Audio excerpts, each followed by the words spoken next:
Eu estava pensando na parede de escudos, aquele lugar de puro terror. Quando se é criança, ouvindo canções no salão, só se quer crescer para ser um guerreiro, usar elmo e cota de malha, ter uma espada temida pelos homens, usar muitos braceletes nos antebraços e ouvir poetas cantarem as suas proezas. Mas a verdade era horror, sangue, bosta, homens gritando, chorando e morrendo. As canções não contam isso, fazem parecer glorioso.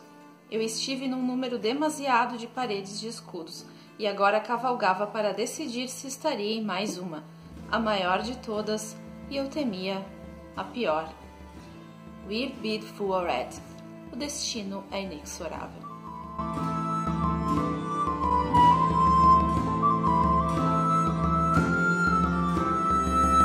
Olá, velejantes! Finalmente temos o desfecho das maravilhosas crônicas saxônicas de Bernard Cornwell, o livro O Senhor da Guerra, que saiu agora, início de julho, aqui no Brasil pela editora Record, que faz um lindo trabalho com essas capas, conforme vocês viram na introdução.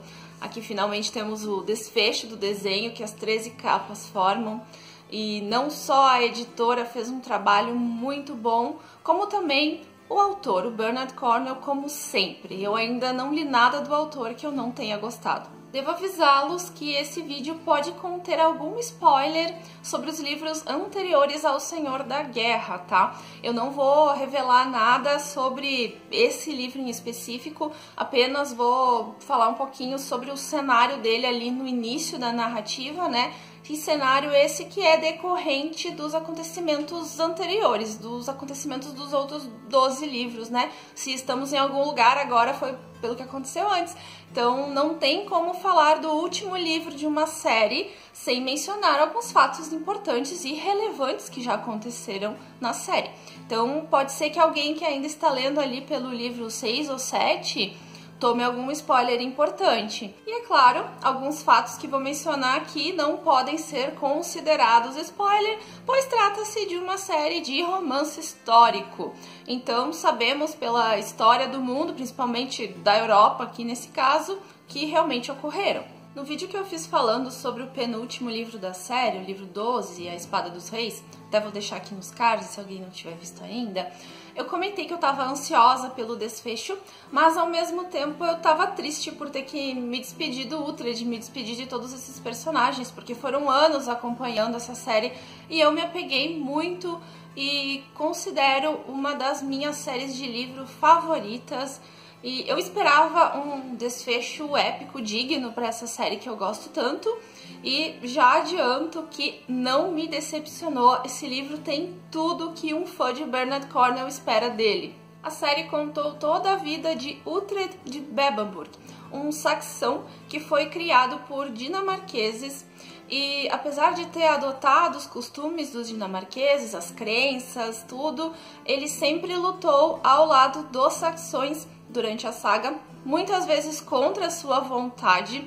E a gente viu toda a evolução dele, como ele se tornou um excelente guerreiro. Ele é formidável em batalha, um ótimo estrategista e um homem justo. Ele não é um herói perfeitinho, ele bebe, ele xinga, ele já teve muitas mulheres, teve um grande amor na sua vida, outros amores consideráveis também, ele errou muito com seus filhos, mas acertou também. Ele é um ser humano. E agora, no desfecho da saga, onde se aproxima o desfecho da sua vida também, afinal ele já é bem velho, ele é um senhor. Durante muito tempo em sua vida, a única coisa que ele queria é recuperar a casa da sua família, Bebbanburg, a fortaleza mais ao norte da Nortúmbria, que havia sido tirada dele quando ele ainda era criança.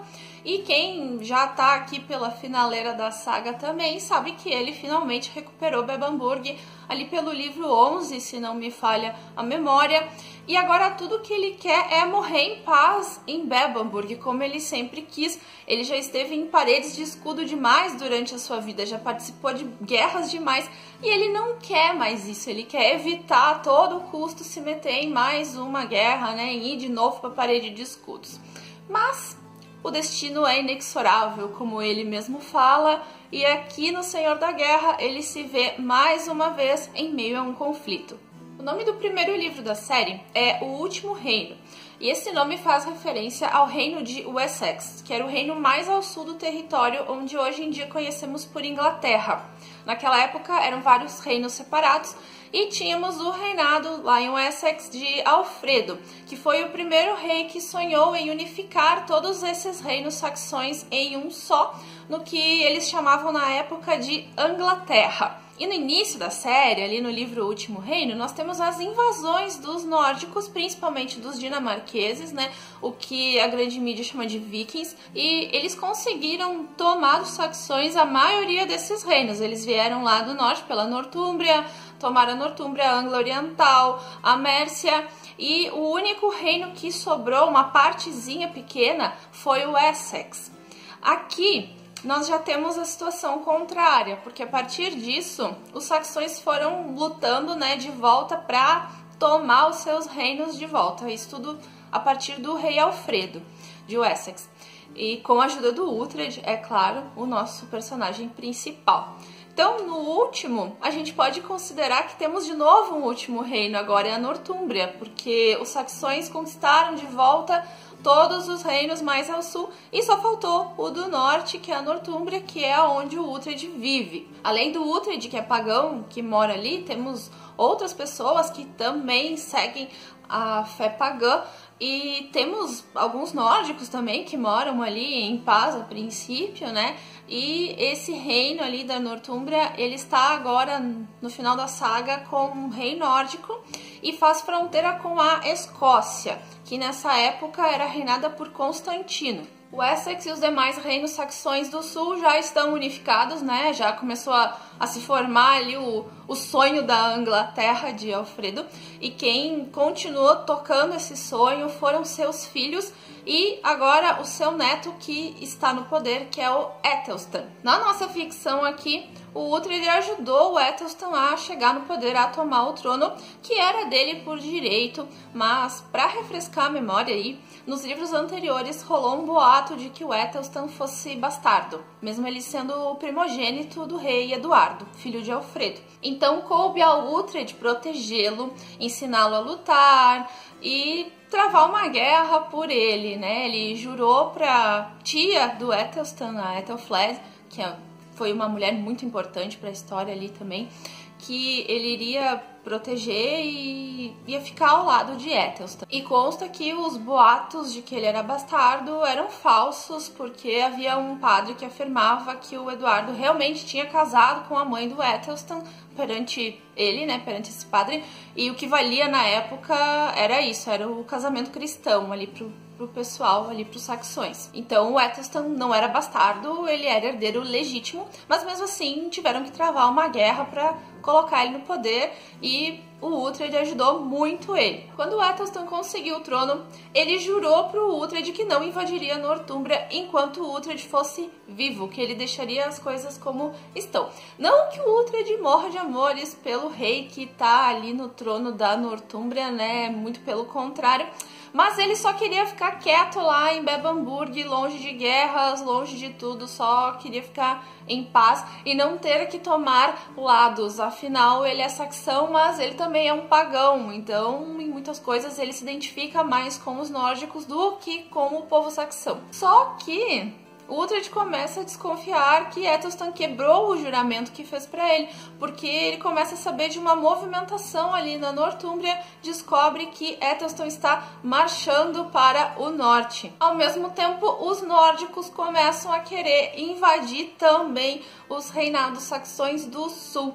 Então a gente tem os escoceses, os irlandeses, os nórdicos ali da Nortúmbria, todos se juntando num grande exército e querendo ir para o sul, garantir a Nortúmbria para eles e também aparentemente destronar o Æthelstan. E bem no meio ali, né, bem na fronteira entre a Nortúmbria e a Escócia, nós temos as terras do Uhtred, nós temos Bebbanburg. E é claro que ele recebe certas propostas dos nórdicos para se juntar a eles. E sim, ele fica tentado, mas por um lado ele pensa: sou pagão também, então seria bom não ter esse povo saxão querendo que eu seja cristão de todo jeito. mas ele é saxão, ele nasceu saxão. Aí também tem o juramento que ele fez pro Eccleston de estar sempre ao lado dele, de protegê-lo.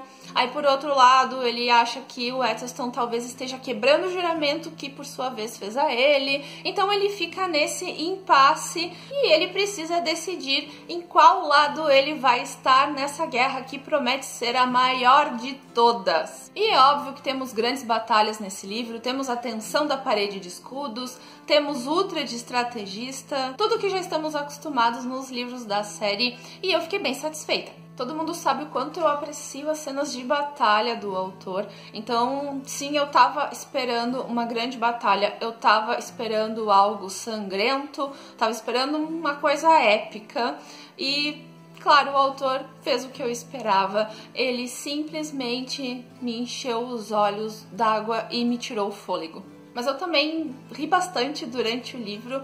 O Uhtred é bem engraçado, ele é muito desaforado com os seus inimigos, com os amigos também. Então tem uns diálogos que a gente ri de verdade.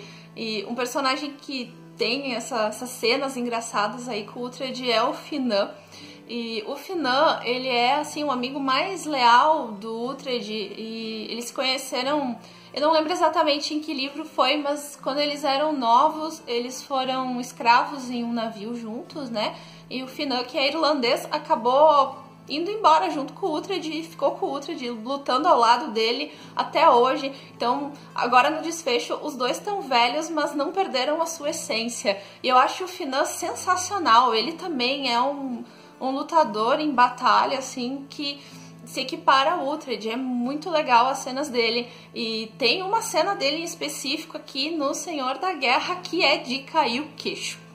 Outra personagem interessante é a Benedetta, que é uma italiana que apareceu no livro 12. E aqui no desfecho ela aparece bastante também, ela até tem um papel considerável.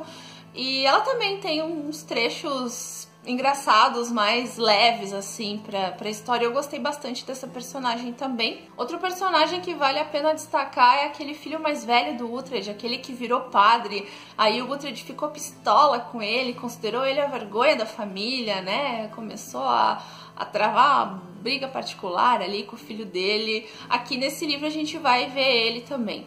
Outra coisa que vale a pena mencionar que eu achei interessante foi um artifício que o Bernard Cornwell fez de trazer a lenda de Beowulf. Beowulf é uma lenda anglo-saxã que conta a história de um grande herói, o Beowulf, que entre outras coisas, né, entre muitos feitos, ele matou um dragão já em idade bem avançada. O Beowulf, né, em idade avançada, não um dragão. E como o Uhtred aqui tá em idade bem avançada, rola uma comparação entre os dois heróis, né? Então o Uhtred cita essa lenda por algumas vezes, pensa em Beowulf, principalmente ali no início do livro.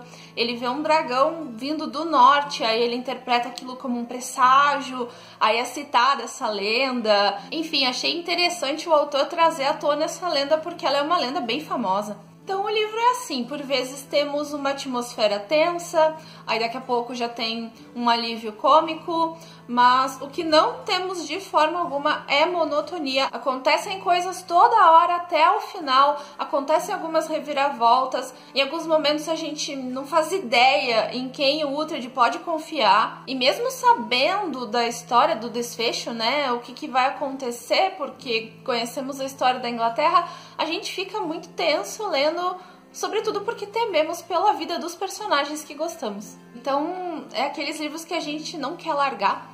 E quando termina, não tem como não sentir uma certa melancolia, né? Eu já previa que isso fosse acontecer comigo, porque eu sou muito apegada a essa série. Mas, ao mesmo tempo, eu fiquei feliz porque, como eu citei antes, foi um desfecho digno. Fiquei bem satisfeita com o final das Crônicas Saxônicas e continuo achando a série, no geral, maravilhosa. Continuo considerando essa série como uma das melhores que eu já li na minha vida. Vai ser difícil agora uma série nova que eu venha ler roubar esse lugar dela, né, do meu coração, porque, olha, é muito bem escrita e Bernard Cornwell é um gênio mesmo. Não tem quem escreva cenas de batalha como esse homem. Eu falo em todo o vídeo, mas não tem como não falar. As cenas são perfeitas. O detalhamento que ele dá para as cenas são precisos, assim, a gente consegue entender exatamente o que ele quer nos passar.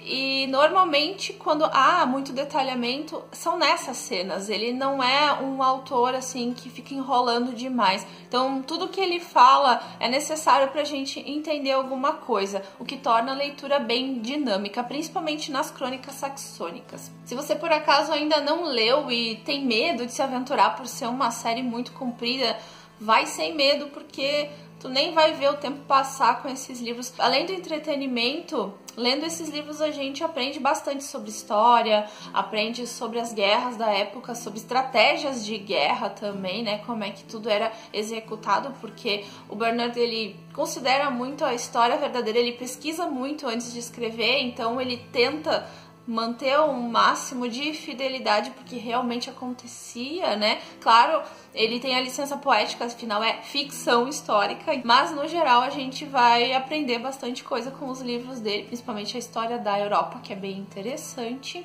E agora que eu terminei de ler, eu acho que eu vou dar uma chance para a série de TV The Last Kingdom, já tendo consciência que eu vou surtar, porque eu costumo ter uma relação de amor e ódio com adaptações de livros que eu gosto muito, né? Game of Thrones que o diga. Eu vou deixar uns links aqui no box de descrição se você quiser comprar O Senhor da Guerra ou os outros livros da série também. Comprando qualquer coisa pelos meus links, você vai estar ajudando o canal.